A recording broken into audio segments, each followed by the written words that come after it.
We've got our own Jasmin Hopkins up there who will be interviewing some special guests here in the final hour. And they're joined by several hundred VIPs who are taking in the site from the 5th floor up there on the balcony. It's a great view up there as well.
We've talked a lot about the different astronaut classes this evening. Of course, our astronaut co-host, Jessica Meir. She's from the 8-ball class of 2013. Our crew tonight, the commander, Lieutenant Colonel Jasmin Moghbeli, is the only NASA astronaut going up on this flight. It's a multinational flight. But she is one in many and a highly accomplished group of astronauts selected in 2017 and nicknamed the Turtles. But I think for me what's really special is that we all just come from such a diverse set of backgrounds and experiences. We have scientists, engineers, people from all different walks of life. We're just really fortunate. The team that selected our class, I think, just did an amazing job at really looking at how personalities meld together. That's what I appreciate the most, is just the way that we were able to enable each other's strengths and lean on each other in ways that bring us together and bring us closer as a group. We all care so deeply about each other. We have such an amazing relationship across the entire class, and you know, just what an amazing group of people. We've been able to really lean on each other and our expertise in different moments where it's most applicable. Jasmin is an amazing person. Our class is incredibly close, and she is just an amazing leader, an incredible pilot, and a great choice to be the commander of Crew-7. And that's one of the biggest blessings of being up here for so long for me, is I'll have flown with pretty much half of my class. We now have a continuous turtle presence in space, which started with Crew-3 when Kayla and Raja launched, which we look forward to Jasmin carrying forward. So the Turtles class, an amazing class. They were the class that was selected just after my class of the 8 balls, and pretty cool that they have this kind of run of the space station right now. I remember when we were saying that about the 8 balls, but Jasmin, will be joining her classmates Frank Rubio and Woody Hoberg on board. They are already up there awaiting for her. And then Laurel O'Hara will be joining from her Soyuz launch in the middle of September. So pretty exciting to have all of those turtles up there at once. And I know that's how it felt for me. Daryl and I were talking earlier about when I arrived on the space station and we had 4 members of our class all up there at the same time. And in thinking about it, I think I've talked about all 7 of my classmates during this broadcast. You've seen photos of most of them in the previous coverage. And it just shows how we really do become like a family here at NASA in the astronaut office, especially with those classmates. We talked about my classmate Anne McLean. You saw her as the astronaut support person on the pad, helping the crew with all of those final preparations. We saw Christina from the spacewalk footage from the spacewalks. Actually, we did 3 spacewalks together, Christina and myself, during our mission. And you saw Victor and Christina in those Artemis images as well, as they are now in training for the incredibly exciting Artemis 2 mission. You saw some footage of Nicole Mann and Josh Cassida from their recent mission on board the space station. They were on Crew-5, so again, carrying that legacy with them. We talked a little bit about Nick Hague earlier as well. Nick was there on the space station when I arrived.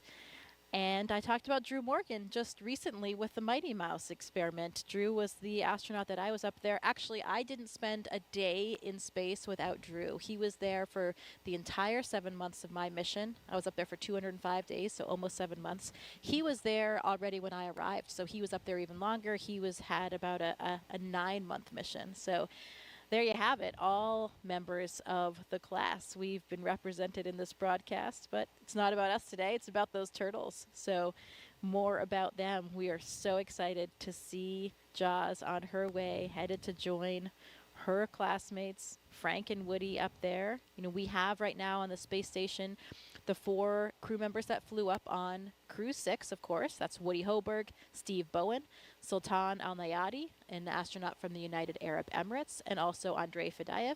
They arrived on the Crew-6 vehicle, so they'll be departing about 5, 6, 7 days after Crew-7 arrives. They'll have a handover period so they can really get accustomed to everything that's going on, hand over whatever information they need, and then they'll depart.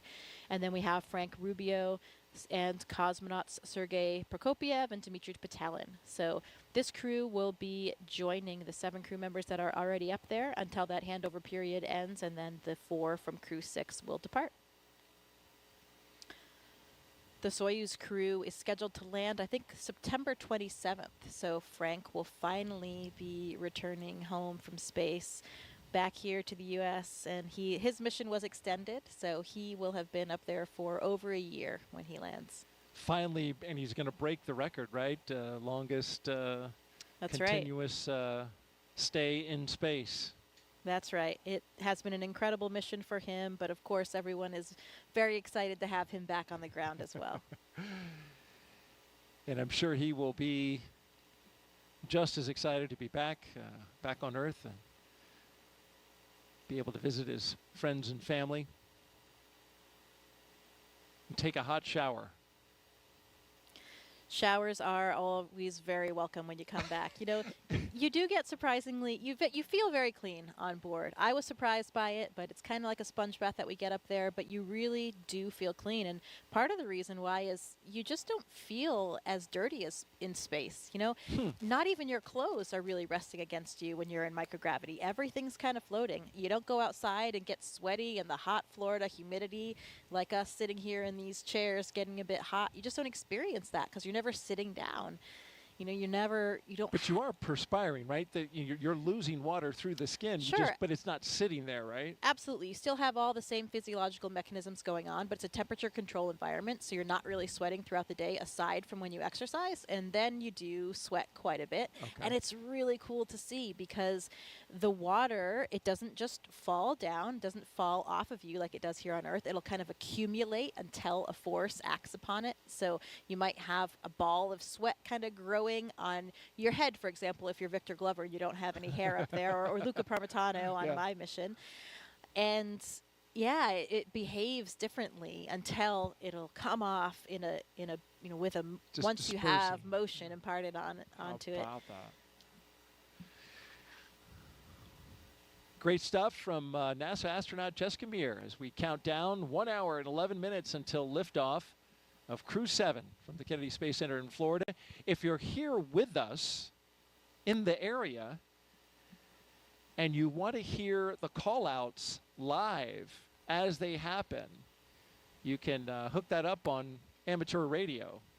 The VHF frequency you can see on your screen, 146.940 megahertz, and on the UHF radio frequency, 444.925 megahertz FM mode. And you can hear that throughout the county here on the Space Coast. So we're a little over 1 hour until liftoff. And this is a continuation of regular crew flights to the International Space Station from U.S. soil.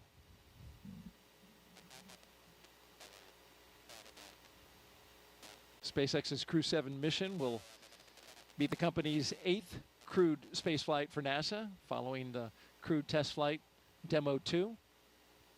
It will also be SpaceX's 11th crewed spaceflight overall, including the private orbital mission Inspiration 4 and Axiom missions 1 and 2.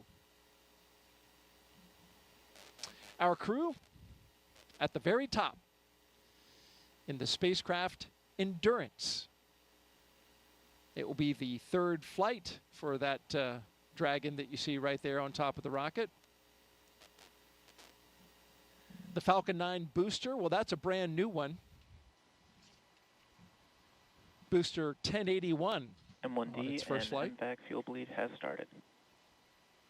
Oh, it's been a while, I think, since I've seen a brand new booster. Usually you have a seasoned one, right? And it's really cool to see the differences because you can see that it's no longer white and pristine as they are reused more and more. Pretty cool to see. Yeah, you were talking about the booster, how, you know, in the reuse booster, you've got that sooty exterior on it, and this is a brand new one. Of course, commercial crew program, they limit the number of boosters in terms of their reflight for use on crew to 5. The Endurance, its previous missions were Crew-3, Crew-5, and of course today, Crew-7. If you're just joining us now, we've had a great countdown so far. Weather is nearly perfect, 95% go. We've got a crowd of launch viewers on hand at our various locations around the Space Center. More than 6,000 people here in the local area, and of course, beyond that, outside the gate, even more.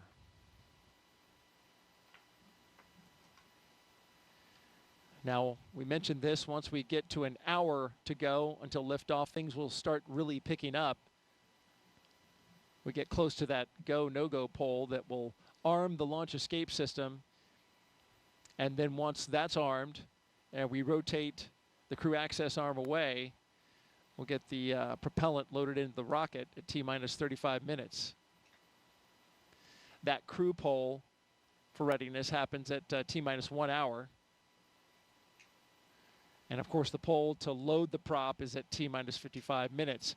At T-minus 45 minutes, there'll be an internal mission control Hawthorne pole, and then the launch director's pole for propellant load.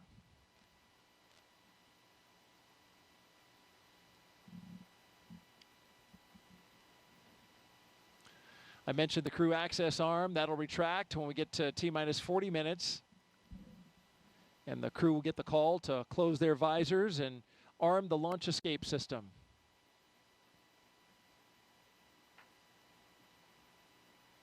Of course, once you have the Falcon 9 being loaded with propellant, you want a safety system that will allow the astronauts to get off the top of the rocket in case anything happens, and that automated safety system is in place. What makes it work are 8 Super Draco thrusters that are on Dragon. They would fire and quickly separate the crew from the rocket. And they can do that either on the pad or during flight on the ride uphill.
And thanks for tuning in. You're watching live launch coverage of NASA and SpaceX's 7th rotational flight of astronauts and 1 cosmonaut to the International Space Station from the Kennedy Space Center in Florida.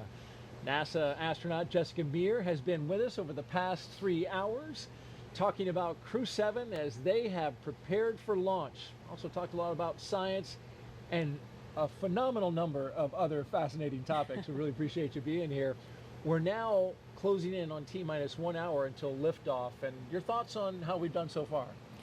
Things have been proceeding nominally, as we say in the space business. Things are looking good. The leak checks were good. The hatches closed. I think we're in good shape. And the weather, what did we say? A 95% favorable odds for weather. So looking good, and I'm feeling good about it tonight. What about you, Daryl? Oh, I am feeling fantastic, and it's good. We both got the positive vibes going. You mentioned the weather. It's nearly perfect. Liftoff time still holding for 3:27 a.m. Eastern time and 27 seconds if you're right down to the second. We're tracking no issues with the Falcon 9 or Dragon, as Jessica mentioned. The range is green. Weather, good to go. Over the past 3 hours, we want to review now what our crew's been doing, and there you see them. Jasmin Moghbeli, Andreas Mogensen, Satoshi Furukawa, and Konstantin Borisov. They have been getting ready to launch into space. Let's take a moment now to recap the overnight launch preparations. After waking up and having a meal, SpaceX helped the astronauts into their suits, as you can see right here at the historic quarters suit-up room. Then the crew, well, once they got their suits pressure tested, they walked right out of the same path that every NASA astronaut has done since Apollo 7, waving to family and loved ones after getting inside their Teslas with the gull-wing doors coming down. They joined a caravan led by Center Security on a 20-minute ride to Launch Complex 39A. Big smiles all around. All the way around. And then following their arrival to the pad, they got a look at their rocket, and in they went, walking across the crew access arm and right into their spacecraft. And those big smiles you mentioned, Jessica, we just saw them right there. Looks like the crew, they're good to go. They truly are contagious, those smiles. It is difficult not to be smiling and excited when you know you are about to leave the planet for the first time for some of these, for Jasmin and for Konstantin as well. Absolutely, and a lot of preparations have been brought to us at this point, including a dry dress. A lot of things have been going into this so to get everybody ready. Of course, we had a launch delay yesterday. We stood down for that attempt, but now we're good to go, and we expect to be launching at 3:27 and 27 seconds, our new T0. All systems good to go for launch. Now we want to have our Dragon, team. SpaceX, you are go for Section 5. When ready, report go for launch.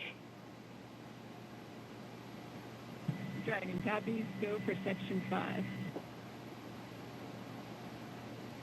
Okay, and with that call out at this time, we're going to expand our coverage. We'd like to welcome in SpaceX and NASA commentators joining us live from Hawthorne, California, where the SpaceX mission team is located. Welcome to Jesse and Leah. Thanks, Daryl, and hello to everyone watching around the world. I'm Leah Cheshire with NASA Communications. And I'm Jesse Anderson, an Integration and Test Engineering Manager here at SpaceX. Leah and I are joining you today from SpaceX headquarters in Hawthorne, California, as we count down to liftoff of Crew-7 just under an hour from now. And of course, Crew-7 is our 7th operational mission with SpaceX, flying astronauts for long-duration missions to the International Space Station. But it also comes with an important first. Crew-7 is the first mission in which every seat in the spacecraft is filled with a crew member from a different international partner agency. Represented are NASA, ESA, the European Space Agency, JAXA, or the Japan Aerospace Exploration Agency, and Roscosmos. It's also the first time an ESA astronaut has served as pilot of Dragon, so Andreas Mogensen is adding that to his list of accomplishments. The Dragon flying today will be making its 3rd trip to station, having previously supported Crew-3 and Crew-5. And much like on those missions, our teams will be staffed around the clock in mission control, which is just behind us, to monitor Dragon and the mission, not just today, but throughout the entire mission, from liftoff to Crew-7's arrival at the space station, all the way through splashdown when the astronauts return back home to Earth. On console or headset and mission control are 6 key SpaceX Our copies. 6 Crew key 7 is positions. go for launch.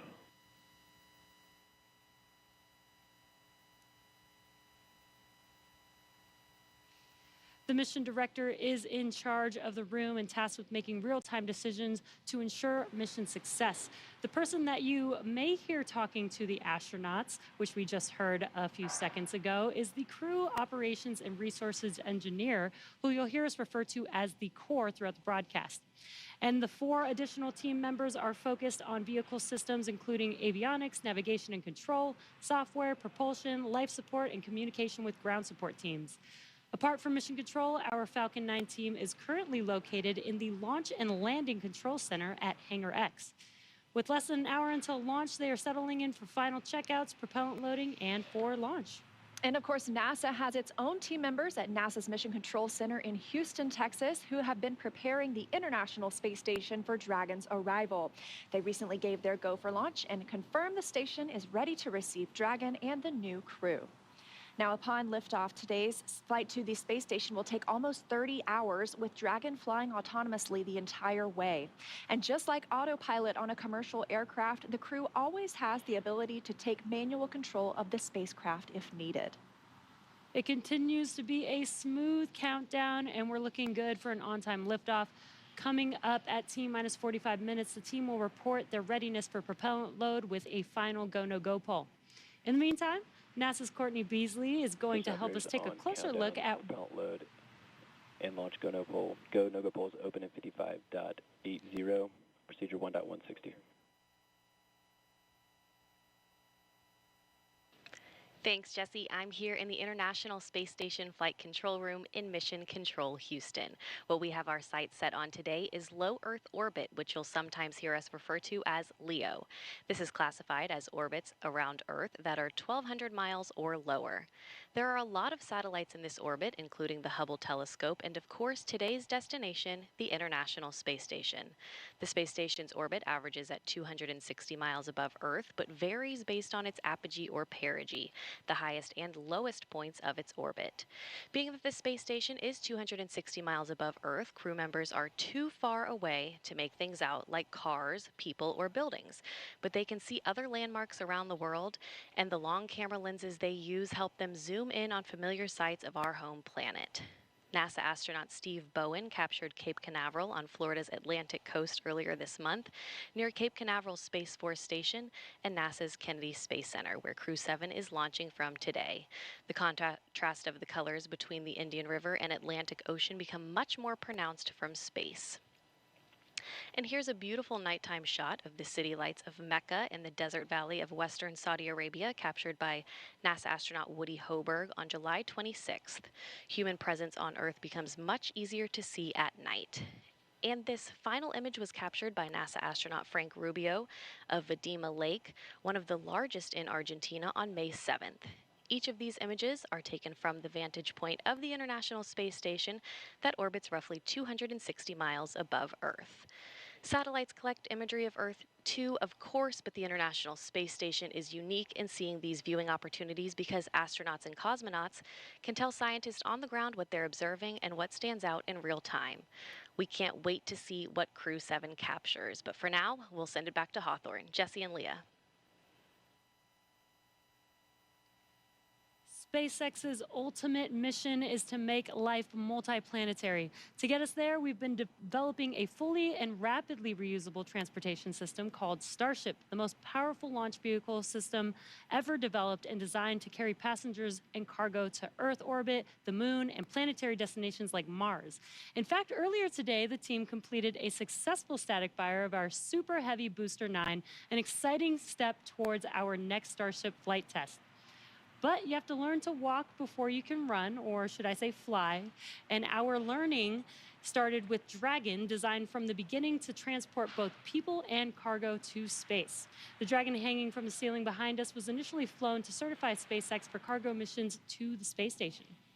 Dragon launched to space in December 2010 and became the first private spacecraft to return from orbit.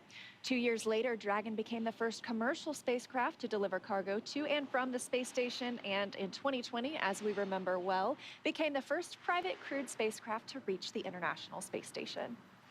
Altogether, the reusable Dragon spacecraft has completed 9 human spaceflight missions and visited the International Space Station 38 times. Dragon is capable of carrying up to 7 passengers to and from Earth orbit and beyond. And these days, we are very much focused on the beyond. Now, of course, we already have explorers on the Red Planet, paving the way for humans who will arrive in the future. NASA's Perseverance rover landed on Mars in 2021 after an almost 7-month journey. Its mission addresses high-priority science goals and also provides opportunities to gather knowledge and demonstrate technologies that address the challenges of future human expeditions to Mars. These include testing a method for producing oxygen from the Martian atmosphere, identifying other resources such as subsurface water, improving landing techniques, and characterizing weather, dust, and other potential environmental conditions that could affect future astronauts living and working on Mars. Now, of course, Perseverance also brought along another passenger named Ingenuity. This is the first helicopter ever flown on Mars. There's Ingenuity being deployed from Perseverance and those historic flights that we've seen so far.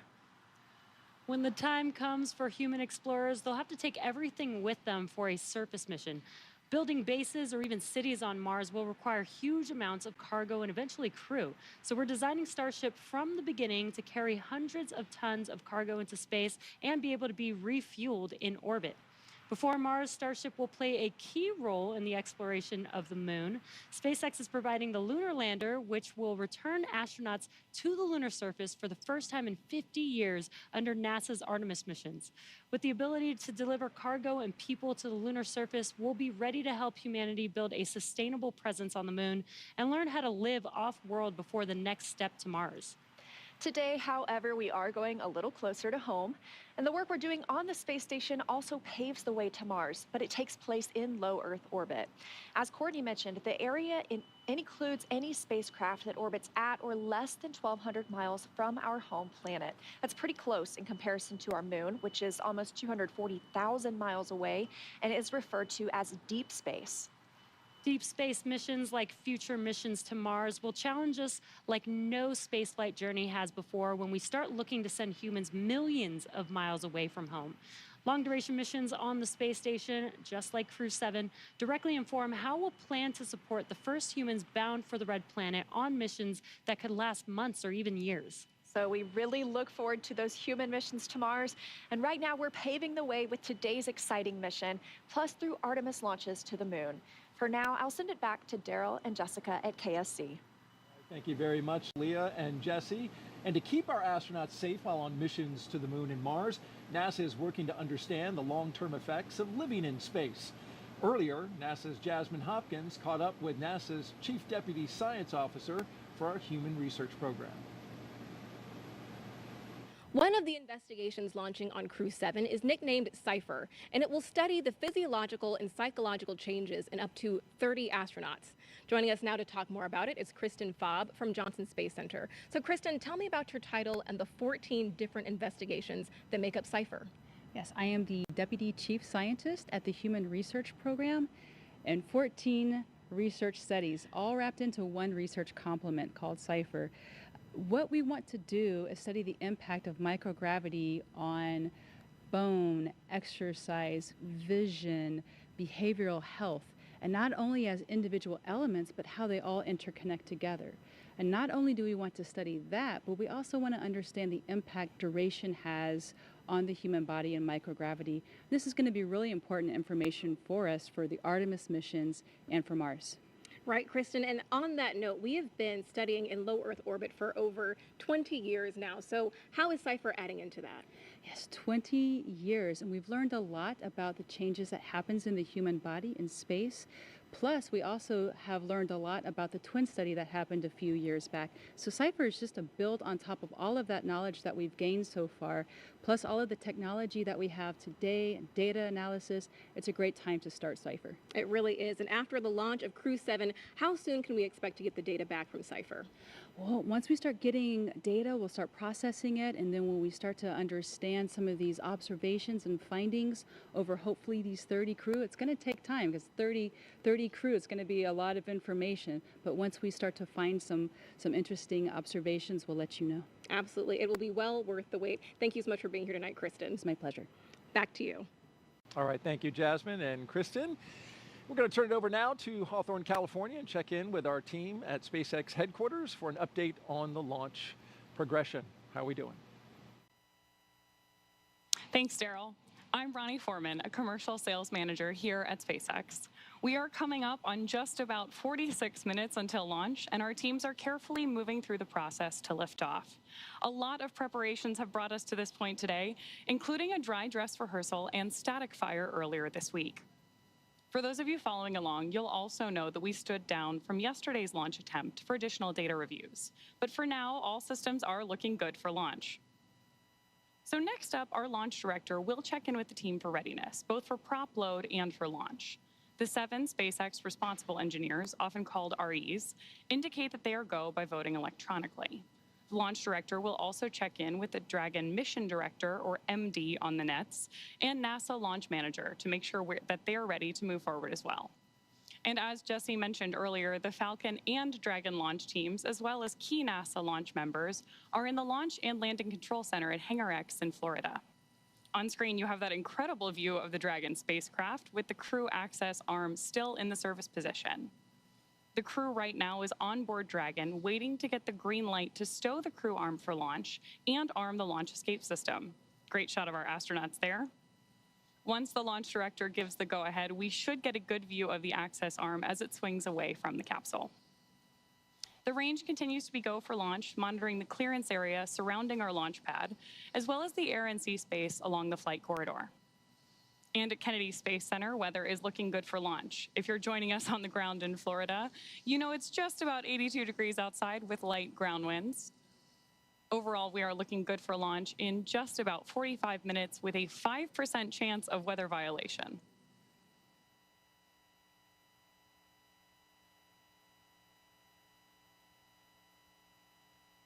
Right now, we are listening in for that readiness poll announcement and instructions to our launch team.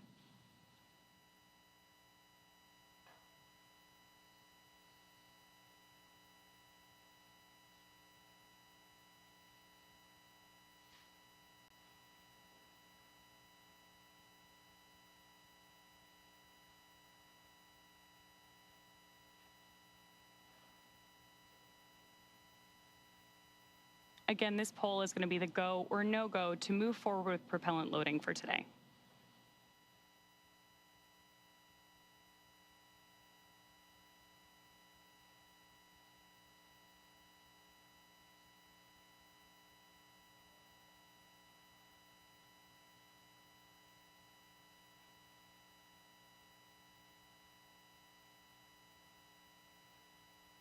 As soon as that briefing ends, we should see that crew access arm, which you can see lit up on your screen right now, immediately start to move away from the capsule when that stow procedure begins.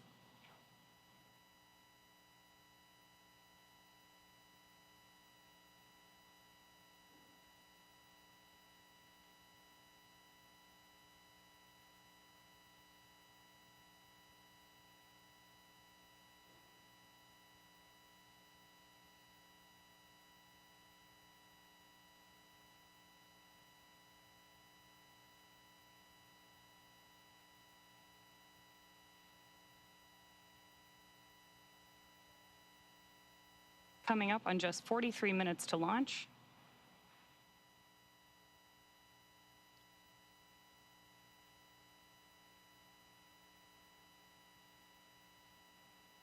Great nighttime views of our Falcon 9 and Crew-7 capsule there on the screen. SpaceX Dragon. Go ahead, Dragon.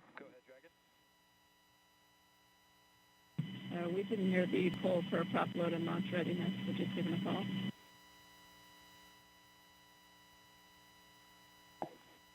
And sorry, Dragon, I just missed the last of your sentence there. Can you please repeat?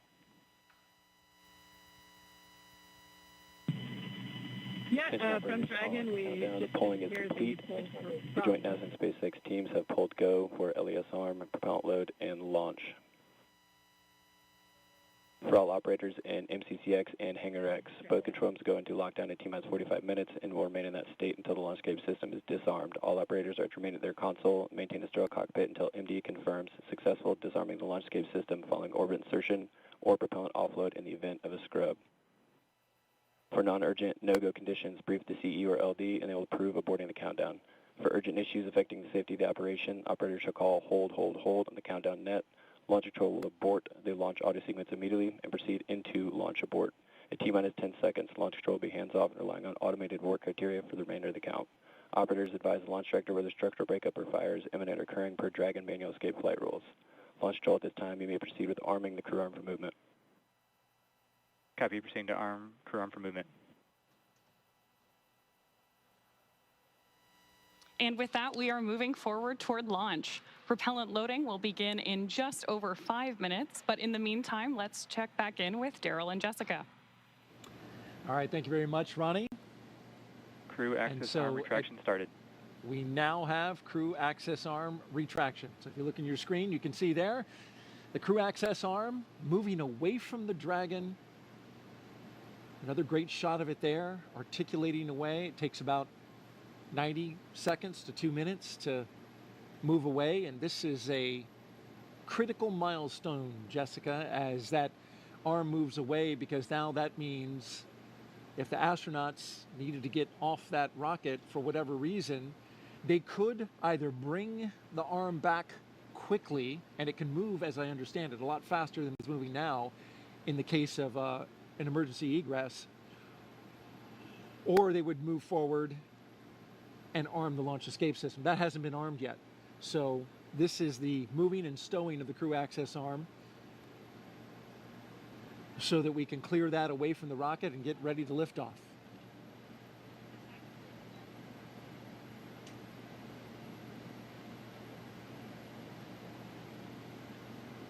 After that, Crew access arm retraction complete. We're now waiting to hear that Dragon is go for Section 7, closing the visors and arming Dragon, the launch SpaceX, escape system. You are go for Section 6, close visors and arm launch escape system. Well, they changed the number, but it's the same. Dragon copies, go for Section 6, launch escape system arming. Same milestone. I hear from previous crews that this system arms the very loud thump, so they can actually hear that on board. Which makes sense. You've got those engines, those Super Dracos, SpaceX which are Dragon visors closed, arming launch escape system. right there next to their heads, right? You know, Copy, your go. Right, and sounds like that was Jasmin saying she was ready to arm, and that command can be sent from either the ground or the crew, and the crew is sending that command now to arm that system. And that launch escape system is, of course, the system that will propel us away from the rocket, the crew capsule itself with the crew inside, in the event of any type of emergency with the rocket. And that is, of course, a system that we hope to never use, but it consists of 8 Super Draco thrusters on this Dragon vehicle that are used only for this abort. And we say we hope to never use it, we hope to not be in the situation, but we have had situations where we've had incredible in-flight tests. Unintentional, for example, there was the launch abort for the Soyuz for Nick Hague's first launch in 2018. Pretty exciting event, dynamic time, but something that showed us how robust these systems are. It performed nominally and carried Nick Hague and Alexei Ovchinin back to safety. Verified armed.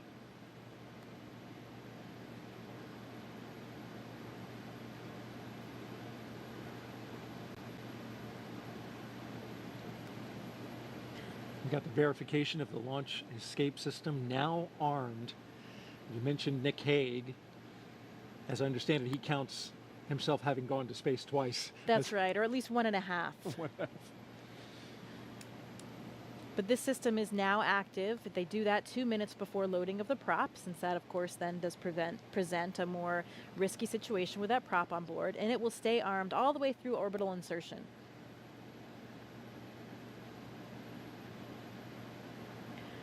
I've also been told by previous Dragon crews that you can hear the system of valves opening and actually even the flow of the fuel itself as it comes on board.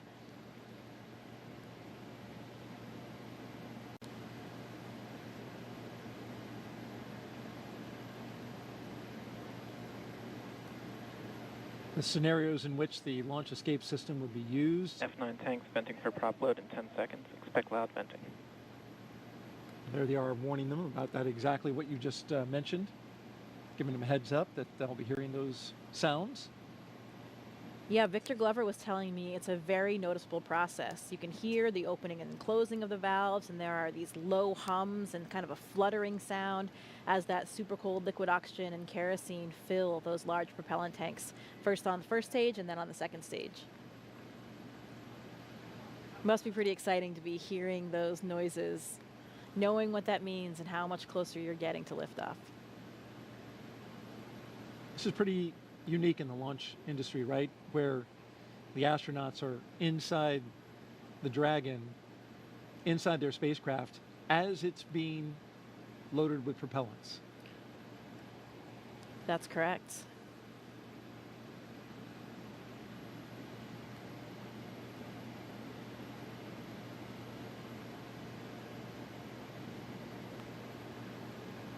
That launch escape system you're talking about, if it were needed, it can get the crew several miles offshore out into the Atlantic Ocean. It's those Super Draco engines capable of moving Dragon half a mile in just 7.5 seconds. So that's equivalent to a peak velocity of 436 miles per hour. So it really moves. It can also get it off the top of a moving rocket as well. So Right. it's got to have that kind of power. Right, at all those different phases, all the way until they're in orbit. And that's one of the things that we protect for here as well when we look at the weather forecast. It's not just for the actual launch itself, but to protect for any of those contingency landing scenarios in the various areas where they would splash down in that event.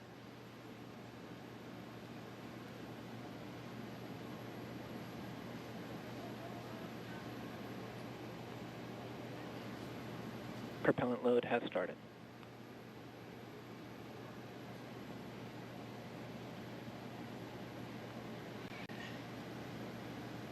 And so now the propellants are flowing into the Falcon 9 rocket, RP-1, refined kerosene, and liquid oxygen, the oxidizer. That part we can see externally because as the liquid oxygen levels rise inside the Falcon 9, it is of course super chilled liquid oxygen, highly densified, and it will super chill the skin as well of the rocket, and it'll condense the air around it. And there's been well over 200 Falcon 9 launches, so if you've seen one before, you're familiar with the sight. The rocket condensing that air, that warm, humid Florida air, which we have been enjoying this evening, at least with a light breeze. That's right. I think it's cooler than Houston anyway, so I'm enjoying my time here. Good, good. All right, for another update, let's send it out to Hawthorne, California, an update from SpaceX. Thanks, Daryl and Jessica. Now, before we send them to space, let's get to know our Crew-7 astronauts a little better. We'll start off with none other than the commander herself, NASA astronaut Jasmin Moghbeli, making her debut spaceflight. My name is Jasmin Moghbeli. I'm the commander of NASA's SpaceX Crew-7 mission to the International Space Station. Baldwin, New York is where I grew up. I always loved team sports from a really young age because you rely on one another, and that's something that I think is really important to know going forward in your career. I joined the Marine Corps. Sure, I wanted to fly jets. I thought you had to be a jet pilot to become an astronaut. I actually went to watch STS-116 launch while I was waiting to start flight school, and Sunny Williams happened to be on that flight. I realized she was a Navy helicopter pilot, and from that point on, I went full steam ahead. All four of us are so proud to represent what is possible when we come together. Ultimately, everything we do is to benefit the Earth.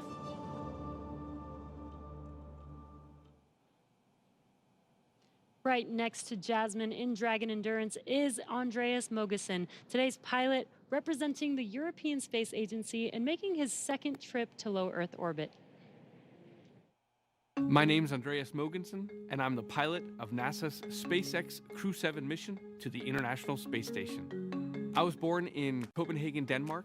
In 2008, ESA were looking to select a new class of astronauts, and I applied together with about 8,500 Europeans. So I thought, there's just no way that I'll get selected. The chances of being selected are too small. But that changed when we were down to about 20 candidates.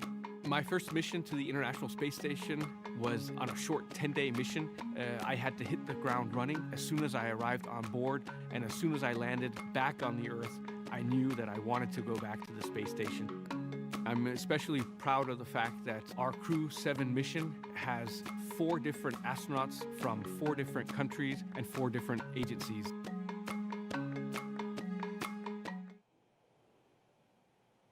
Next up, mission specialist Satoshi Furukawa.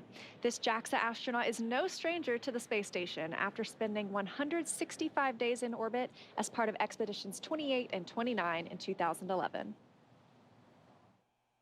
My name is Satoshi Furukawa. I am a mission specialist for NASA SpaceX Crew-7 mission to the International Space Station. I was born in Yokohama, Kanagawa, which is right south of Tokyo. The first human landing on the moon when I was 5 years old. I thought it was a great moment for humankind.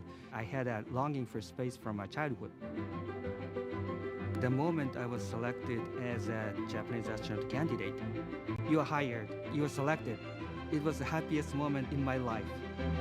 Crew-7, we are conducting many scientific researches on the space station to benefit future space explorers. I am very proud of being a part of this excellent team of international partners and also researchers, engineers, flight controllers, flight directors, and so on. Because working as a team and working together, we can accomplish the big mission.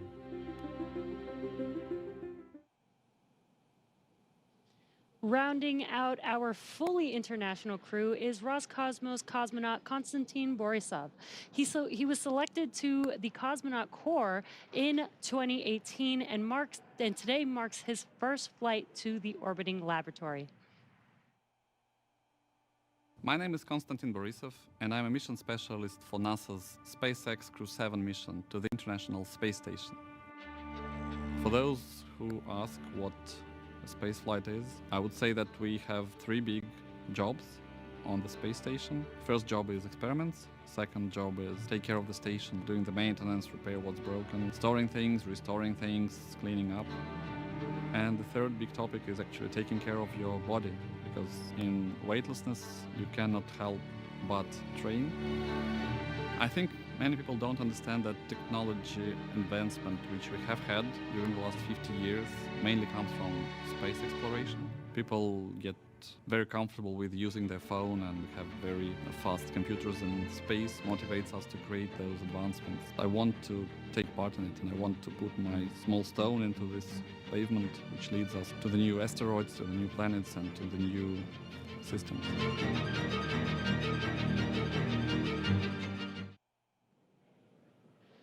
Now, as we see with all of our crews, these 4 crew members who make up Crew-7 have a mission patch they worked together to design.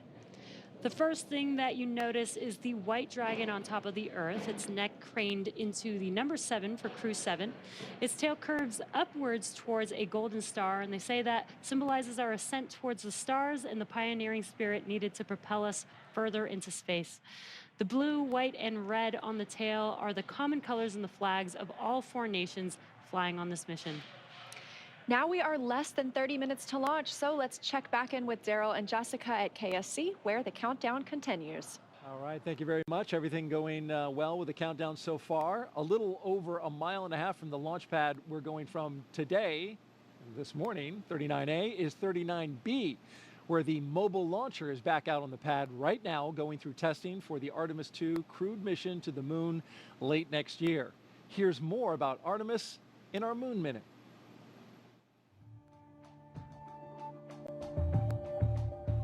For the first time, Artemis II astronauts got an up-close look at the Orion spacecraft that will fly them around the moon. Astronauts Reed Wiseman, Victor Glover, Christina Cook, and Jeremy Hansen visited Orion at the Kennedy Space Center in Florida. and it looks amazing. Their handiwork is gorgeous. I'm ready to take it for a spin. Until launch day arrives, the crew is training at the Johnson Space Center in Texas. They use the Neutral Buoyancy Lab, a giant pool, to practice safely getting out of a floating mock-up of Orion. And it's not an easy task. Navy divers in rafts will harness and hoist the astronauts into the air by helicopter, where they will be taken to a nearby Navy vessel. Back at Kennedy, we got a look at the brand new Artemis crew transportation vehicles. So the first 9 miles of the journey to the moon starts in these crew transport vehicles. On launch day, these fully electric, zero-emission vehicles by Canoe Technologies will reunite the Artemis II astronauts with Orion at Launch Complex 39B. NASA's powerful moon rocket, the Space Launch System, and Orion will carry them on the rest of the 250,000-mile journey to the moon. And that's your Artemis Moon Minute. And for Artemis updates, there's a QR code on the bottom left of your screen, right there, actually bottom right.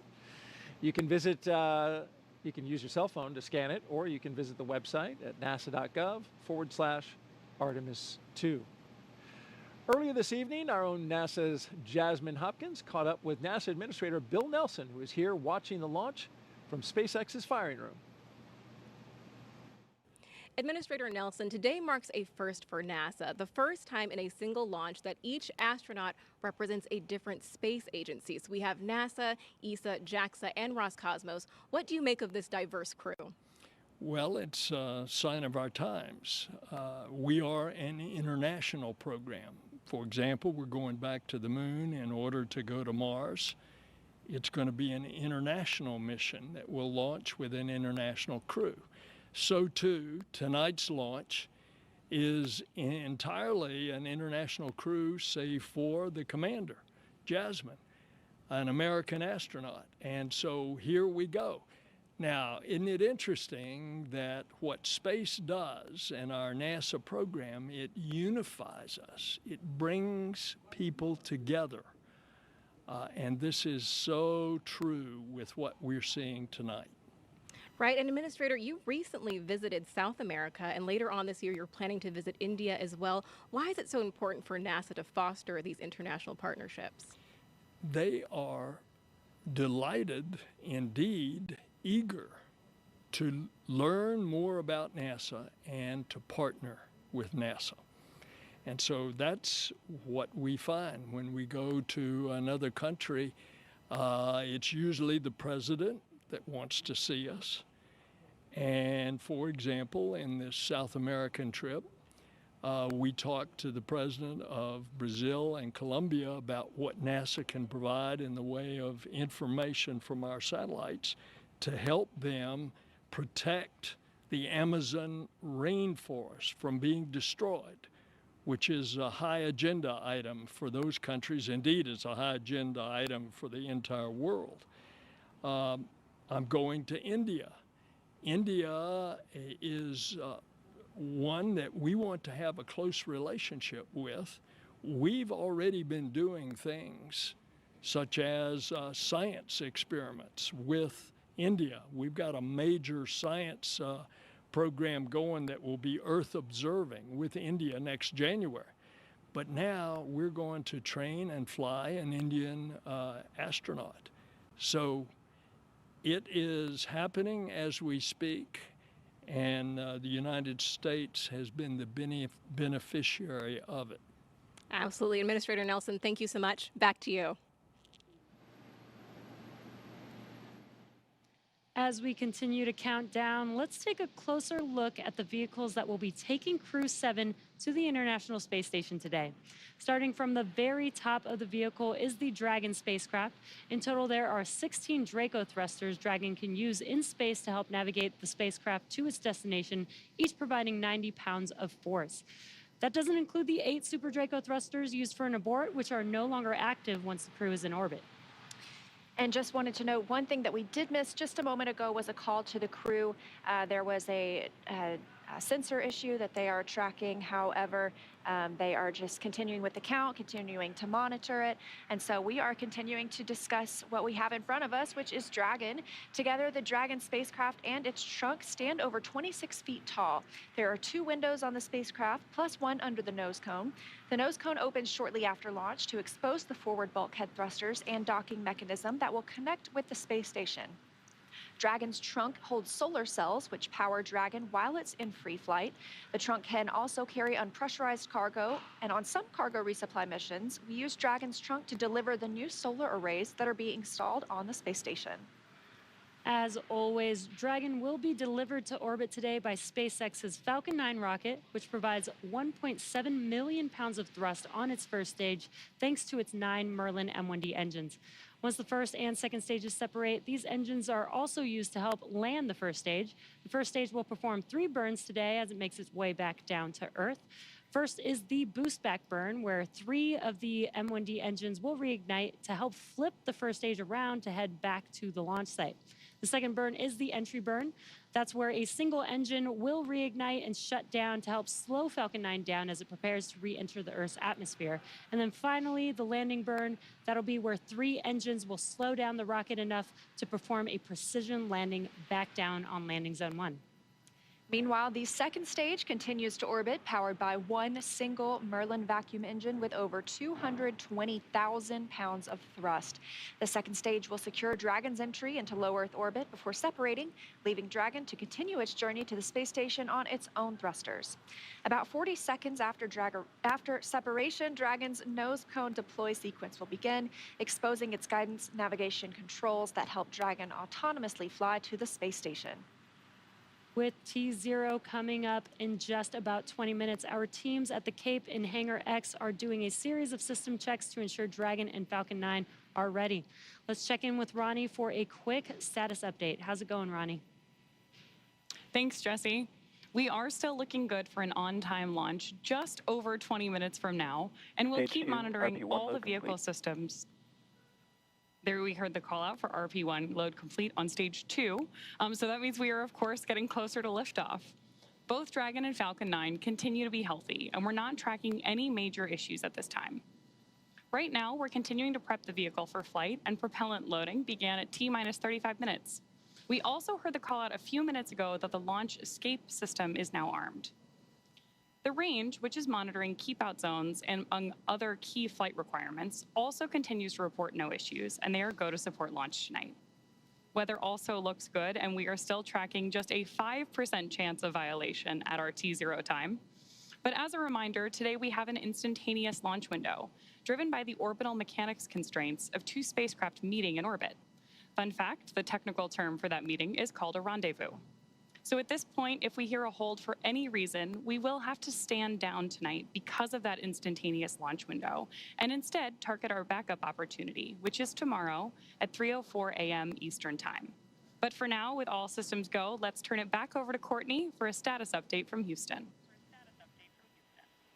Thanks, Ronnie. The flight controllers here in Mission Control Houston are ensuring that the space station is ready to receive Dragon. They're also checking all communication links between the station, Dragon, and the ground are working properly, and right now everything is proceeding as planned. Teams here in Mission Control Houston, the team in Hawthorne, and the astronauts aboard the station will monitor the autonomous docking of Dragon tomorrow when they enter joint operations, which happens when the spacecraft enters the approach ellipsoid, which is an invisible boundary that helps us monitor spacecraft arriving and departing. After docking, the crews will perform a series of leak checks, then work to open the hatches both on the Dragon side and inside the station's pressurized mating adapter. We expect hatch opening to happen about an hour and a half after docking. Once on board, the astronauts will be greeted by the space station crew and will then join in for opening remarks for the new crew members. Here in Mission Control, Flight Director Chris Dobbins is on console overseeing the team for launch, and Flight Director Judd Freeling will be on console tomorrow for docking. That's it from here in Mission Control Houston. I'll toss it back to the team in Florida. Daryl, how's it looking? All right, thank you very much, Courtney. And if you just joined us, T-minus 17 minutes and counting from the 7th astronaut rotation mission to the International Space Station under NASA's Commercial Crew Program. Commander Jasmin Moghbeli, pilot Andreas Mogensen, or Andy Mogensen, and mission specialists Satoshi Furukawa and Konstantin Borisov are strapped into their seats inside the Dragon Endurance. They're at the top of the rocket. Falcon 9 rocket fueling. That operation is well underway. Launch escape system is armed. Of course, that means Dragon is prepared to launch itself. SpaceX, stand by for an update on the sensor. Teams are still discussing and looking for our path forward. As you just heard there, SpaceX is SpaceX Dragon copy. looking at a sensor issue.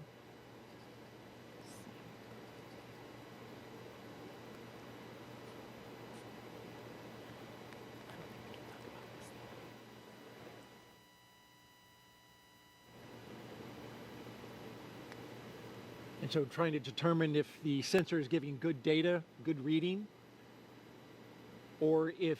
Startup stage 2, LOX loading.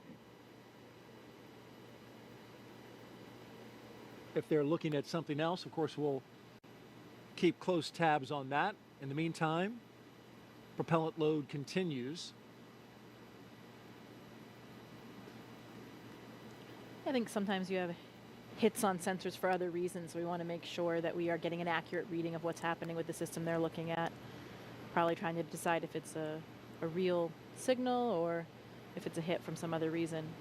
There's a lot of redundancy in the systems, as you mentioned, and those sensors have to make sure that the engineers understand exactly what they're looking at. So we'll, again, keep tabs.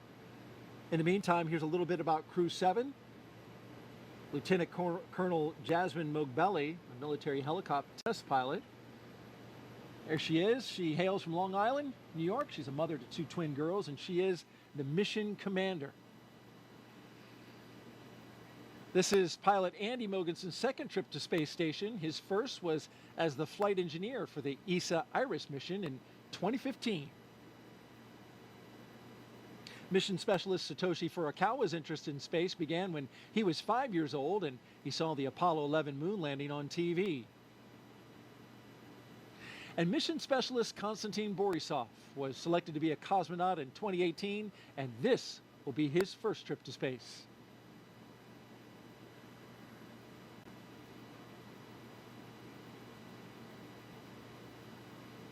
We've got more than 10,000 people all gathered, including these folks.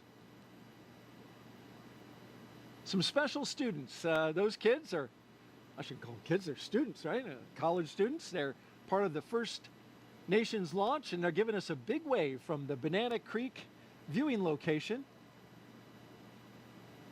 They're from the University of Washington, University of Colorado, and Queen's University.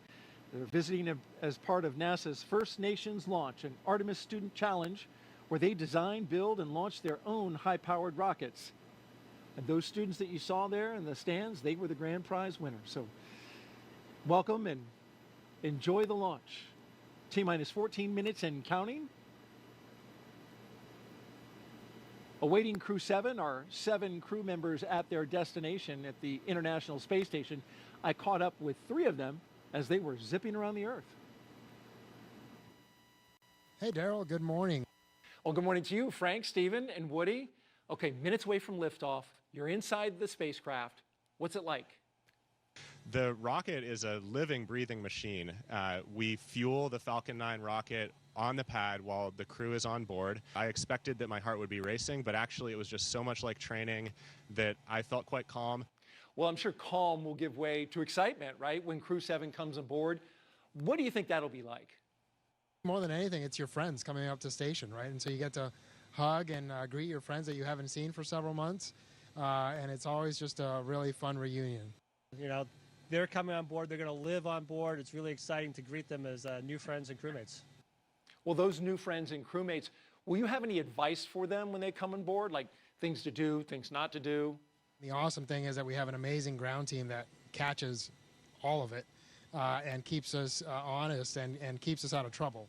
And so you can just kind of relax and enjoy it and just allow yourself to take it in, because it really is a pretty special experience. Really enjoy your time up here with the people, with the environment, and with the opportunity to work up here and look at the Earth. It's really amazing. Just really enjoy it.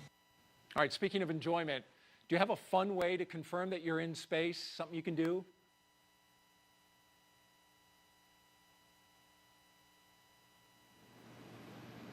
You want to give that move a score, Jessica? I don't know. It required assistance from 2 crew members, so I don't know. I'll give it an 8.5. Okay, that was very kind. All right, well, before the Crew-7 got into their spacecraft, they got a picture with the Falcon 9 booster that will take them up into space. There they are on the business end of those 9 Merlin engines. Once we leave planet Earth, these fine folks at Johnson Space Center will take over. Dragon This is Mission SpaceX, Control. We are still continuing to assess that sensor and proceeding with the count. Okay, so as you heard, they're SpaceX Dragon copies, continuing with the count while the feed assessed. still working the sensor, but at the same time continuing to load the propellants on board Falcon.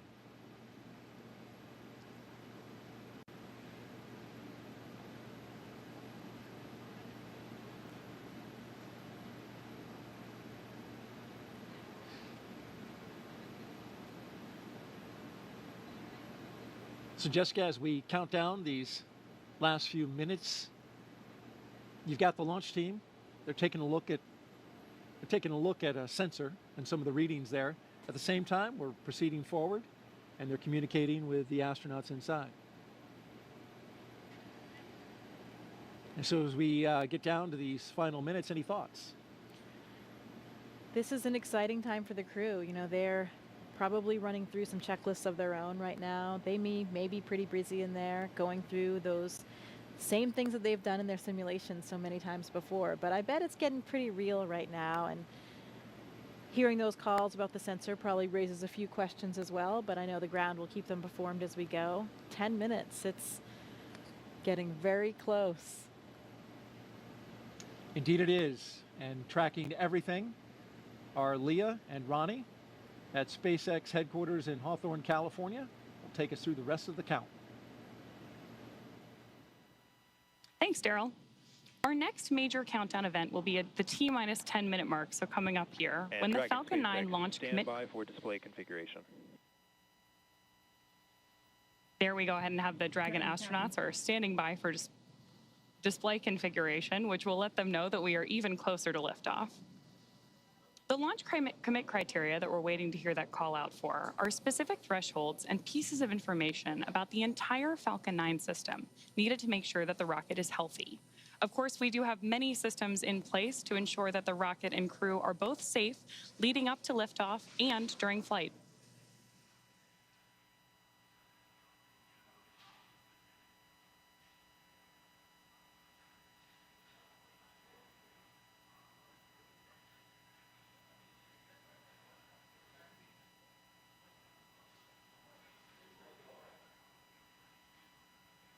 Coming up on 9 minutes until liftoff today, which is also about the same amount of time it takes to get to orbit, a 9-minute ride. That's about the time we'll see second stage cutoff. A few minutes after that is when we'll see Crew Dragon separate from the second stage. And we'll be listening to some performance calls as we get into the final countdown, of course, and then after liftoff. On the ground, you'll hear SpaceX flight controllers reporting on trajectory, speed, booster performance, and other key milestones. But there are some other calls you'll hear the crew make also after liftoff. These are different abort zones. They come in the form of different number and letter combinations. And these are throughout the flight up the eastern seaboard. So the first two are 1A and 1B. They have that name because they're in the first stage. That lasts until they're up to the very north of North Carolina. And the next are 2A through 2E. Those come into play when the second stage is powering Dragon. That takes us from the top of North Carolina all the way to the tip of Newfoundland in the northern Atlantic. Now, a little bit different from the other naming system, you'll hear the call Shannon, which refers to Shannon, Ireland, meaning they would target off the coast of Ireland if they were later in that second stage and needed to abort. You'll hear those different calls throughout the flight uphill, along with key performance callouts from the guidance, navigation, and control officer, as well as the propulsion lead.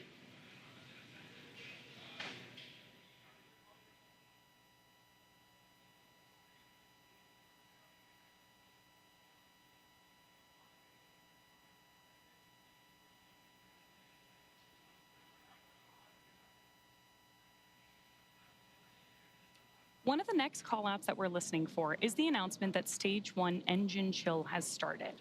Right now, the propellant in the tanks is isolated from the engines, but at T-minus 7 minutes, we'll open up the engine pre-valves and start passing just a trickle of liquid oxygen through the Merlin engine pumps, chilling the engines for the start sequence.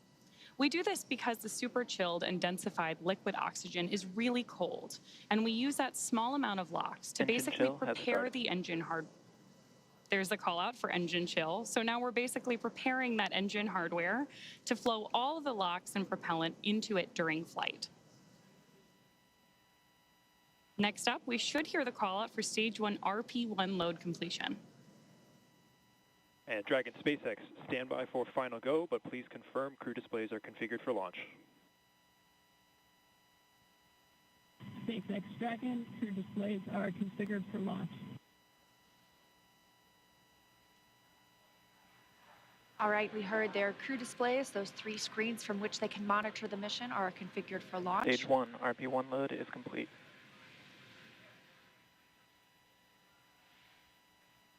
In confirmation that RP1, the densified kerosene or the rocket fuel that propels the crew into orbit, loading is complete on the first stage. We did hear the second stage was completed a short time ago as well.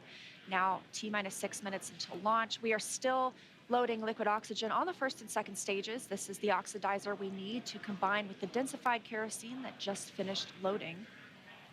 Coming up, we will hear the call for Dragon to configure for terminal count and then transition to internal power at about 5 minutes until launch. Then we'll hear the propellant tanks on Falcon 9 are getting ready to pressurize, adding some additional rigidity and structural support as we get ready for the strong back to retract. It'll move just a couple of degrees at first, and then we'll see it swing open completely at the moment of liftoff. That strong back provides access to Falcon 9's fueling lines and umbilicals for the prop load and the different gases being loaded on board. So we're continuing to check through a couple more fueling milestones, including one around the 2-minute mark, where we will hear that the liquid oxygen is finished on board the second stage.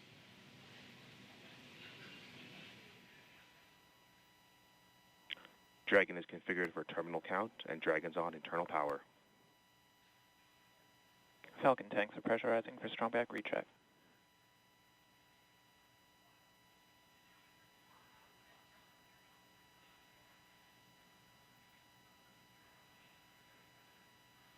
So there we heard the call out that we are preparing for strong back retract. And as Leah just mentioned, the strong back is that white truss structure that you see on the left side of Falcon 9. Got a better shot of it right there. Strong back is retracting. Just before lift. There we heard the call out from mission control that we are retracting the strong back now. The strong back is part of the transporter erector, which was used not only to roll Falcon 9 out to the launch pad, but also to raise it into its vertical position. It will retract just about 2 degrees first after those clamp arms open up around the base of Dragon's trunk, and then just before liftoff, we'll actually go all the way back to 45 degrees retracted to give Falcon 9 and Crew-7 room for liftoff.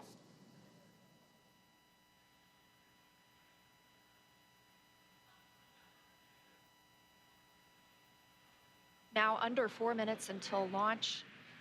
Next up, we're looking for the first stage liquid oxygen loading to finish at T-minus 3 minutes. You're starting to see some white clouds on your screen. That is vapor, it's normal. We'll continue to see that build up as we get closer to launch. Obviously, this liquid oxygen that we're loading is super chilled, so a little bit of that will boil off in the hot Florida air.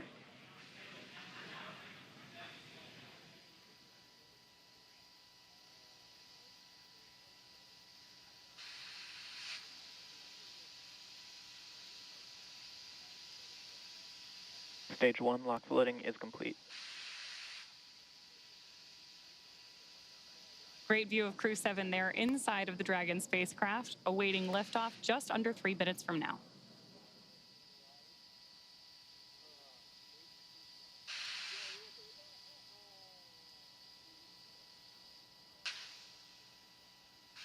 Dragon is in terminal count.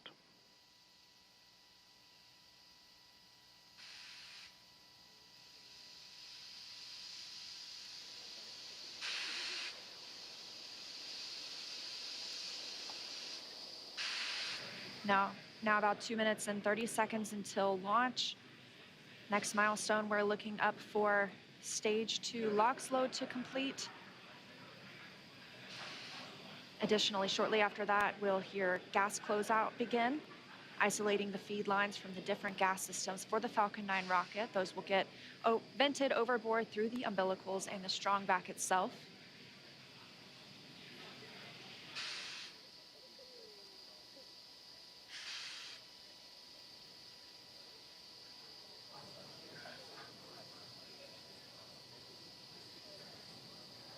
Stage 2 LOX loading is complete.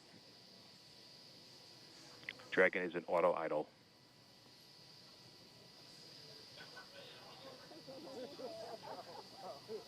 Confirmation that stage 2 LOX load is complete. Dragon and Falcon 9 fully fueled. Gas closeout has started. Expect loud venting. There's the gas closeout call that we expected. Additionally, we will be in auto idle. This puts the rocket in a state the flight computers understand before it takes over, making sure the transition to final countdown is smooth. Coming up at T-minus 1 minute, we'll hear that Dragon is in countdown. Its computer will switch to countdown mode. We'll also hear that the flight termination system on Falcon 9 is armed.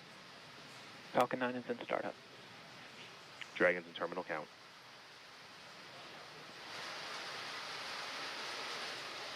Dragon's flight computer in countdown and configured for launch, and the flight termination system now armed. Less than a minute until liftoff today. Dragon, SpaceX. This flight termination Go for launch. system.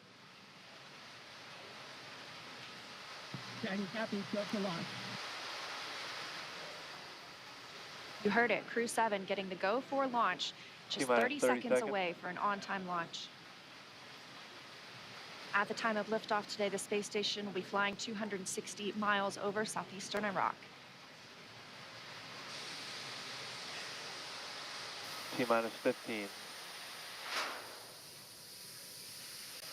T-minus 10, 9, 8, 7, 6, 5, 4, 3, 2, 1. Engine full power. And liftoff. Go Falcon, go Dragon, go Crew-7.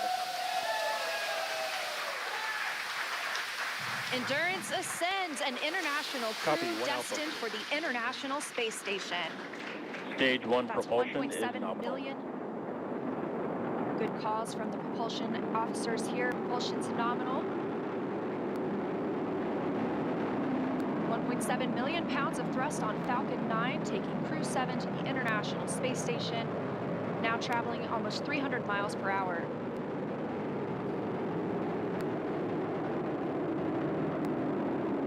Nominal power and telemetry. We are just about T Stage plus 1 throttle 45 down. seconds into the 7th rotational crew mission on board Dragon and Falcon 9, and right now the vehicle is throttling down to help us pass through the period of maximum dynamic pressure.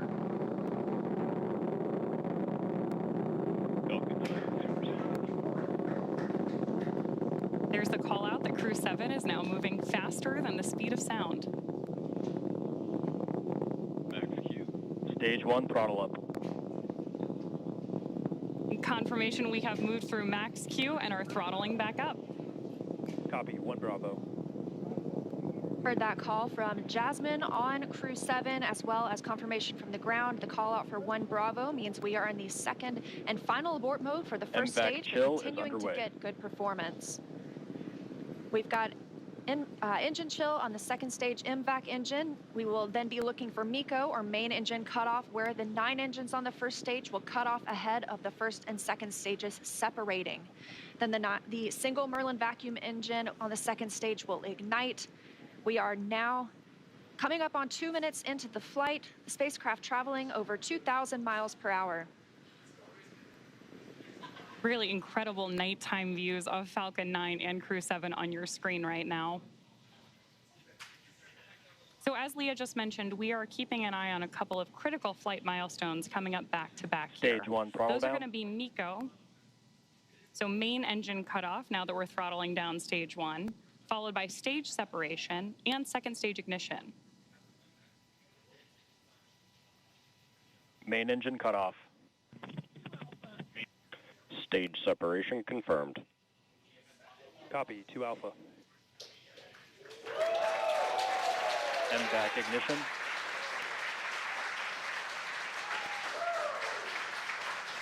So there you heard and saw Miko stage SEP, and hopefully you heard Jasmin call out for the 2 Alpha abort mode just before second stage ignition. And of course, this is the second stage, powering Dragon on its flight, now traveling almost 4,000 miles per hour. Over 3 minutes since launch, the second stage will continue to power the spacecraft. And our first look at the crew inside.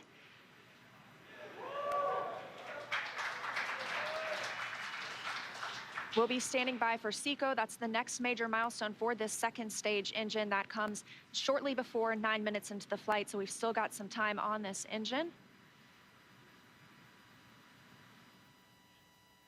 So right now, while Crew-7 makes its way to orbit, our first stage booster is making its way back to land. So you may hear the call-outs here on the net shortly that we are in the middle of our boost back burn.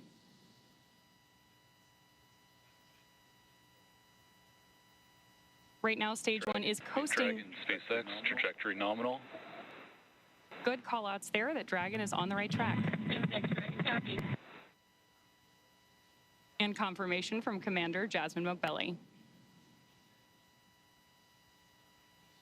Continuing to see good performance on this lone Merlin vacuum engine on the stage.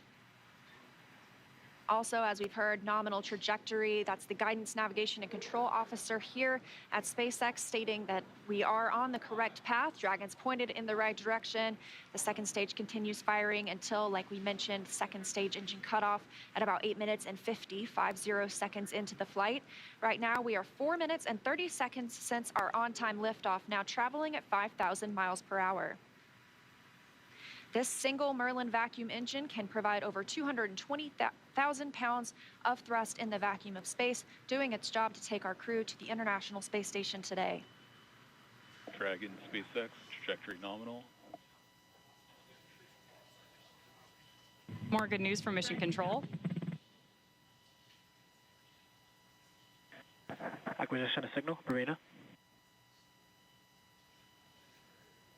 So with that Bermuda call out, we actually know that the ground station transmitting this flight data back to us is coming from Bermuda.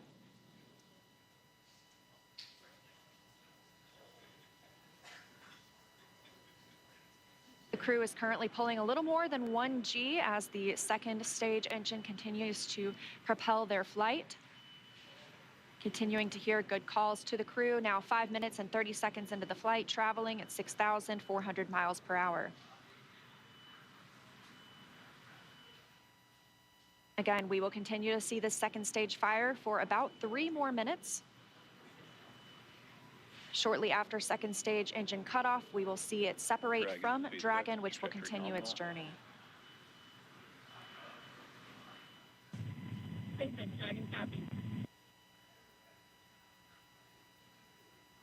Now, at this point in the flight, we are just about 15 seconds away from stage 1 entry burn start. At this point, the center engine on Falcon 9 will be lit for just about 10 seconds to help us slow the vehicle down as it re-enters the Earth's atmosphere.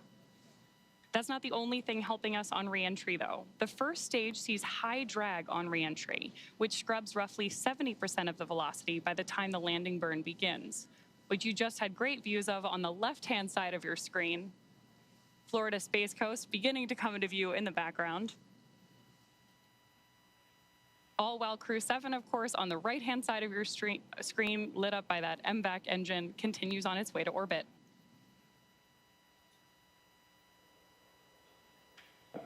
And we are now coming up on continuing to get good calls as we reach almost 7 minutes into the flight. Crew traveling at 9,400 miles per hour. Again, we still have about 1 minute, 45 seconds left with the second stage propelling the crew. And of course, we are also expecting that landing burn start from Falcon 9 any second now. Great views.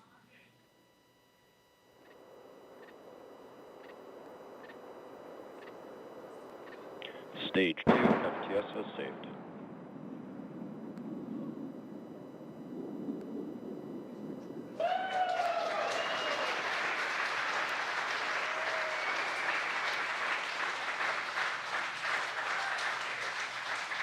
Great news there that Stage 1 has successfully landed back at Landing Zone 1 in Florida. And Stage 2 continues to propel Dragon and our Crew-7 crew members. We now are coming up on SECO, second stage engine cutoff. Again, looking at that about 8 minutes and 50 seconds into the flight. Everything continues as planned today, now traveling over 13,000 miles per hour. Again, we're looking for eventually a good orbital insertion at which we'll be traveling. Good calls here at Mission Control in Hawthorne.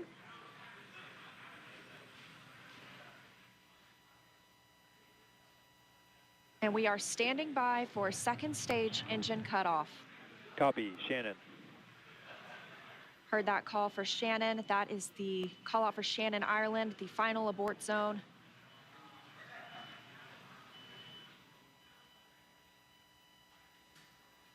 MVAC shutdown. There's audio confirmation, and you can see on your screen that we have had successful second engine cutoff 1 of our MVAC engine. Dragon, SpaceX, nominal orbit insertion. Dragon. And good news there that Crew-7. Nominal orbital insertion. Dragon, SpaceX. Awesome to hear. Disarmed.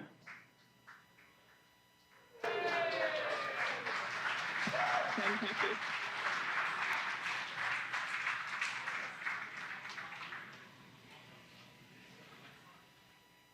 That's the first look at the crew, now in microgravity, confirmation of a good Earth orbit insertion.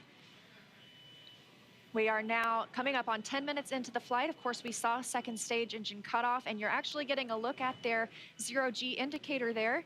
We'll stand by for them to tell us a little bit more about that shortly, but we are also standing by for second stage separation from Dragon. Acquisition of signal, Finland. So as Leah mentioned, right now, Dragon and Stage 2 are still attached. Great views of that zero-G indicator there. And what we're doing right now is basically letting any residual dynamics of the vehicle settle out prior to separation.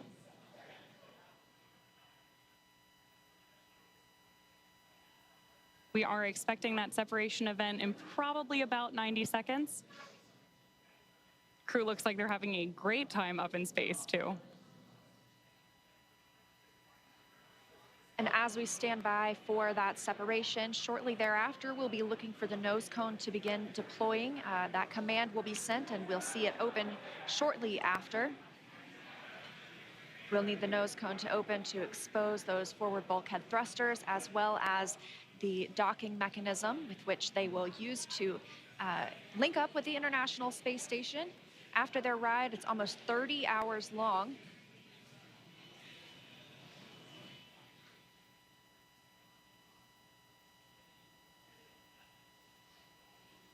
Again, we had liftoff right on time today at 3:27 a.m. Eastern Time.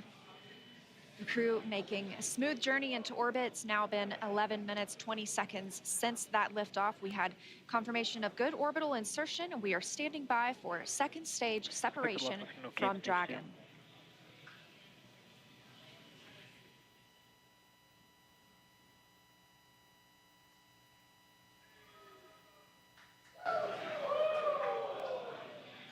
Great views of Mission Control here in Hawthorne, California.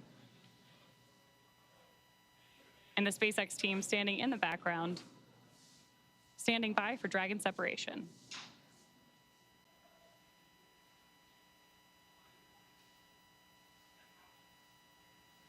Of course, you also have continued telemetry readouts from Dragon and Stage 2 in the bottom left-hand corner of your screen.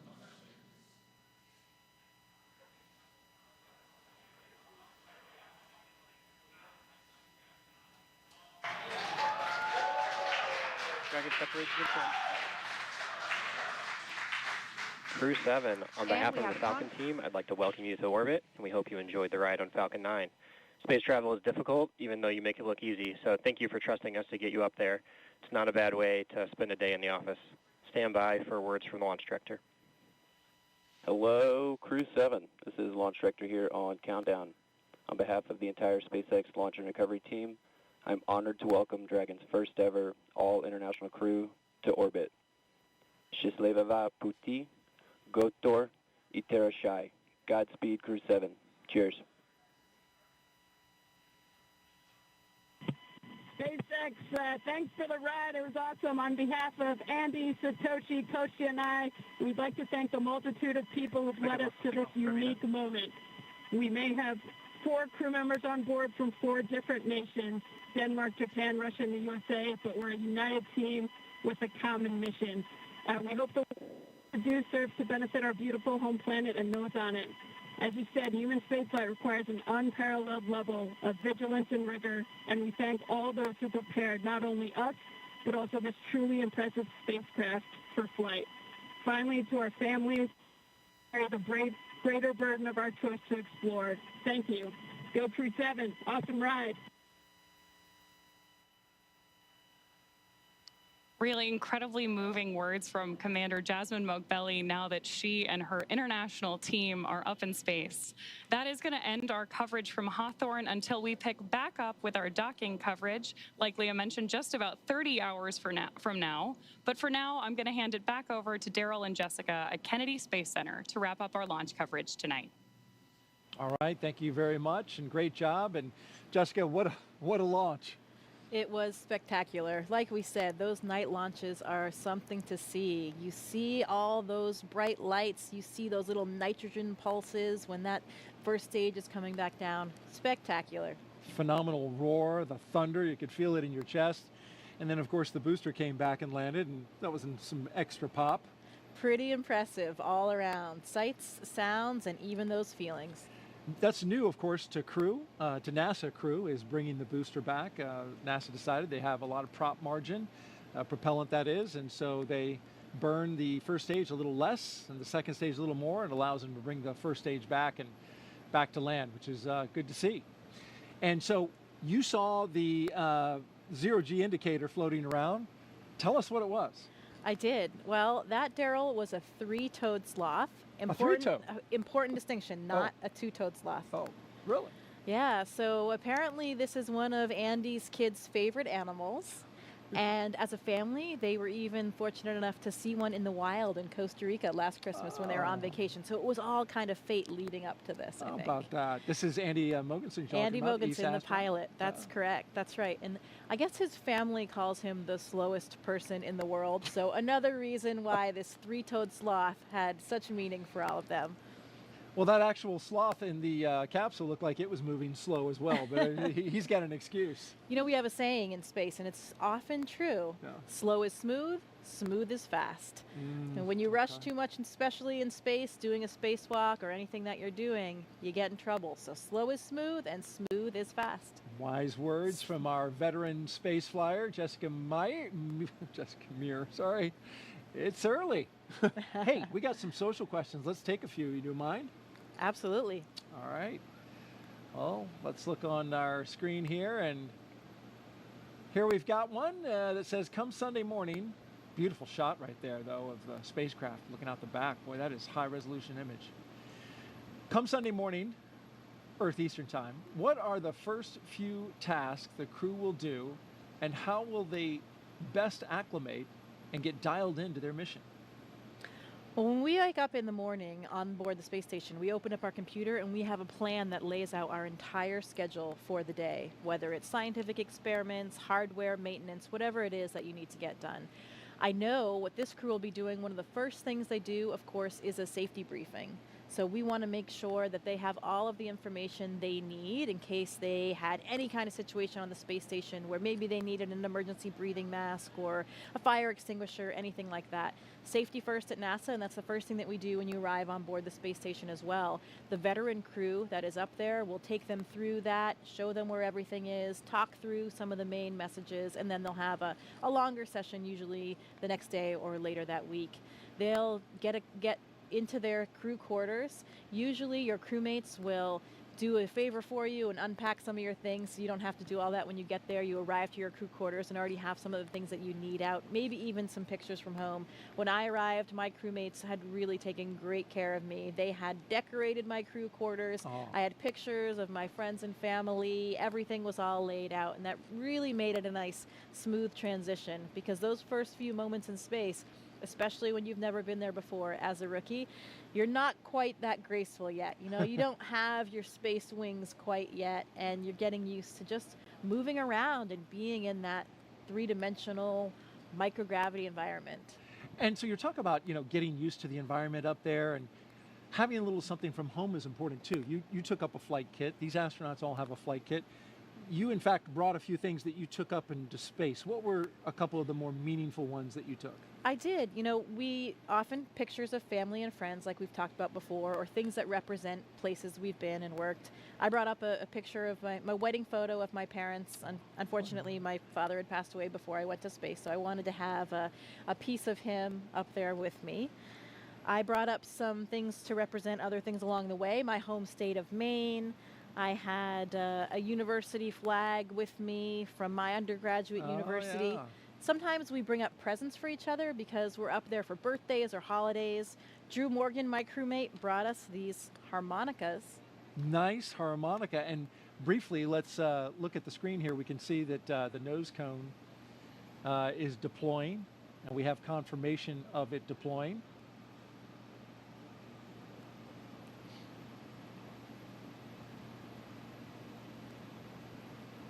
Beautiful shot there. Of course, the nose cone has to deploy in order for Dragon to connect up to the International Space Station. And once this clears out of the way, it is quite a view. Depending on where Earth is in relation.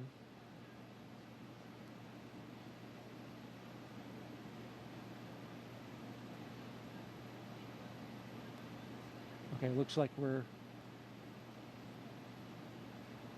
pointed mostly in space, which makes sense.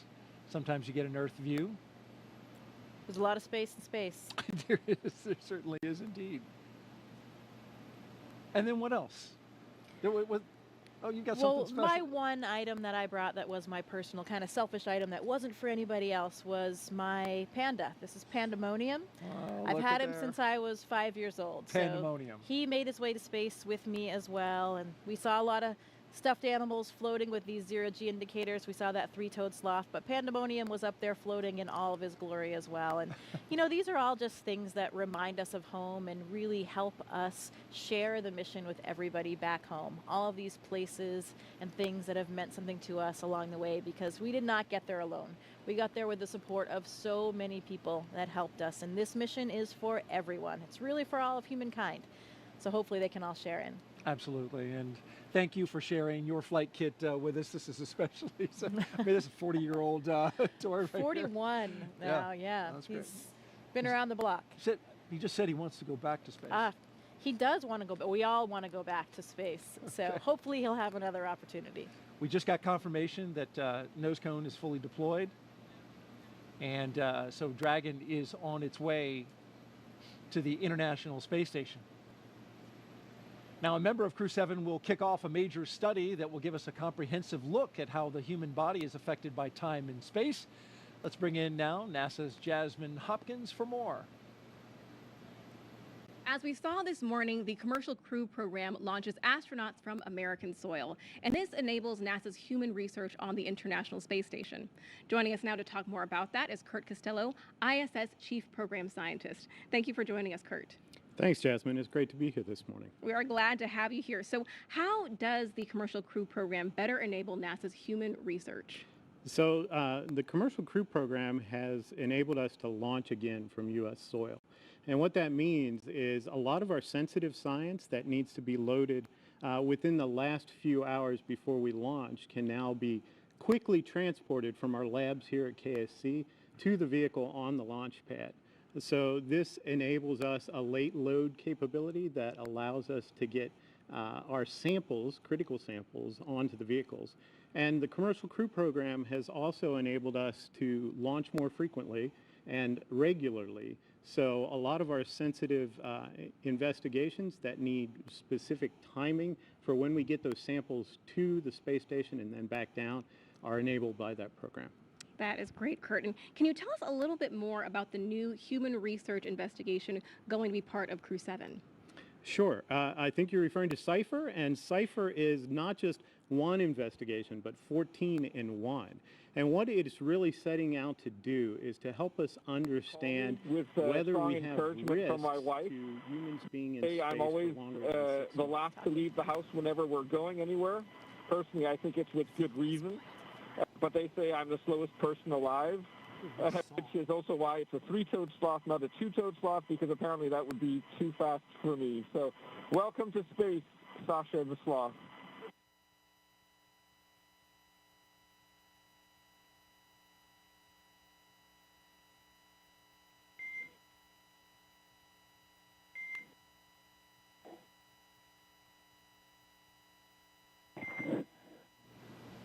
And Dragon, we appreciate the introduction to your zero-G indicator and noting that that is probably officially now the fastest sloth ever.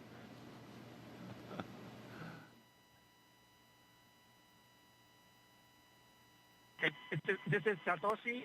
It's nice to be in space, and I'm very glad to see happy faces. 日本の皆さん、国際宇宙ステーションへ、再びして着実に仕事をしていきます。 Yes, I'm very excited. First of all, a few words in Russian, then in English. Всем большое спасибо, огромное восхищение тем, как мы прокатились на ракете, мы в космосе. Невероятно. Полет в космос — это результат действий скоординированных тысяч людей, которые работают в разных странах. Всем большое спасибо. Roscosmos, NASA, ESA, JAXA, SpaceX. Моим друзьям и семье большое спасибо. Thank you very much for all your hard work. SpaceX, Roscosmos, NASA, ESA, JAXA, and all the partners involved in manned space flight. That's a proud example of how much we can achieve working together in harmony. Let's continue. Cool. Thanks a lot to everyone, to my family as well. Thanks.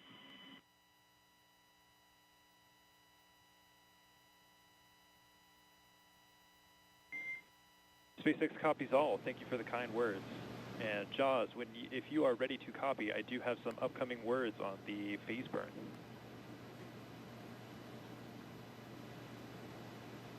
Expect a loss of signal. Good, Hilly. SpaceX Dragon is ready to copy.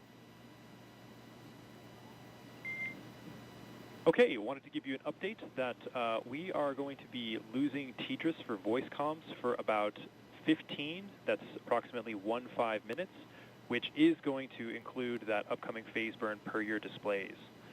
We do have a ground station pass during that burn prep, so you will actually be able to call us in the blind. However, you will be LOS during the burn. There's no concerns, but we'll pick you back up at 0819 Zulu, which will be right after the burn, and we'll confirm that burn performance. How copy? SpaceX Dragon copies all. We'll lose you on TDRS for the phase burn, but we can make calls via the ground station in the blind, and we'll catch you on the backside at 0819. Good readback. Okay, you just heard some communication between Commander Jasmin Moghbeli and SpaceX's launch team. Just saying they're going to lose TDRS connectivity, which will, during the burn, they'll be unable to communicate, but they've got a ground station that will catch them on either side of that.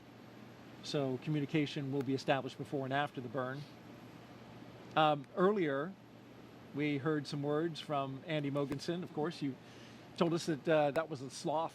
Wasn't sure that we were going to be able to, get some words from him, but it was good to hear from him and the other crew members about, now that they're in space and sharing a message with the world. Absolutely, and we got a name, Sasha the sloth. Sasha the sloth. The fastest moving sloth ever to be a sloth. Yeah, among the legendary, famous stuffed animals in space. That's now. right. That's a thing. Joins the long list of them. And so Jasmin, Andreas, Satoshi, and Konstantin are on course to arrive at the International Space Station around 8:39 Eastern Time tomorrow. NASA TV, well, we will be wrapping up our coverage, but you can follow along with Crew-7's entire ride to the station and hear real-time audio from that space to ground, which we were listening to just then, on our mission audio stream on YouTube. Make sure you look for the link on our NASA social media accounts and in the description of the NASA YouTube launch broadcast. And though our coverage here at Kennedy Space Center is concluding, Crew-7's mission has only just begun. They'll get to the International Space Station in about 30 hours. It's going to be a long ride, but then they'll be able to meet and join, I should say, Crew-7 to Crew-6, and that'll be quite a ceremony.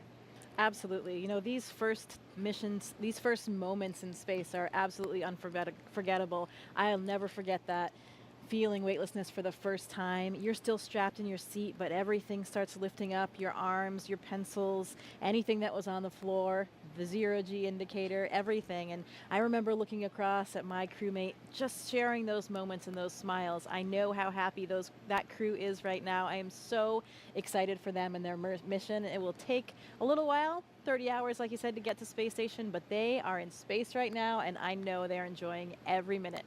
Congratulations, Crew-7. We are so excited for you. This is going to be an incredible mission on the International Space Station.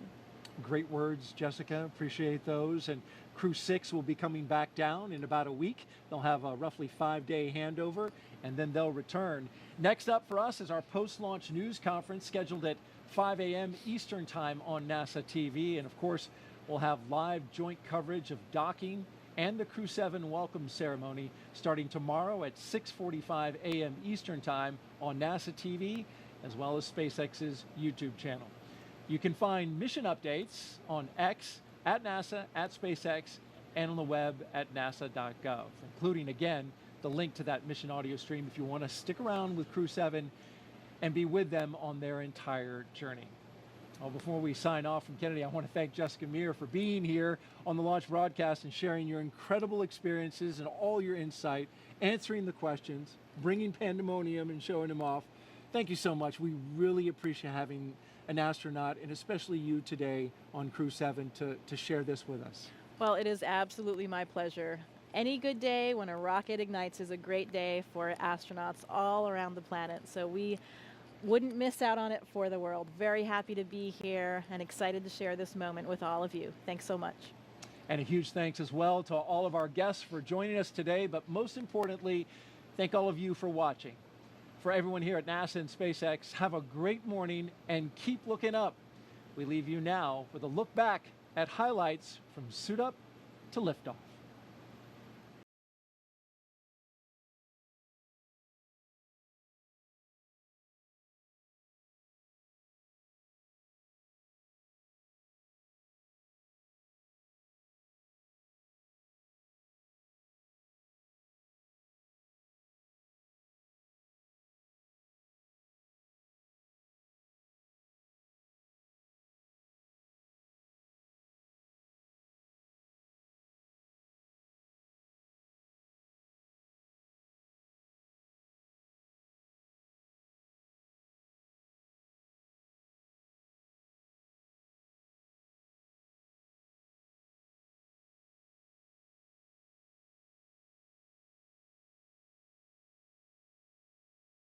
Close that side hatch. 1, engines full power, and liftoff. Go Falcon, go Dragon, go Crew-7. Endurance ascends, an international crew destined for the International Space Station. Stage 1 That's propulsion is 1.7 nominal. million. Good calls from the propulsion officers here. Propulsion's nominal.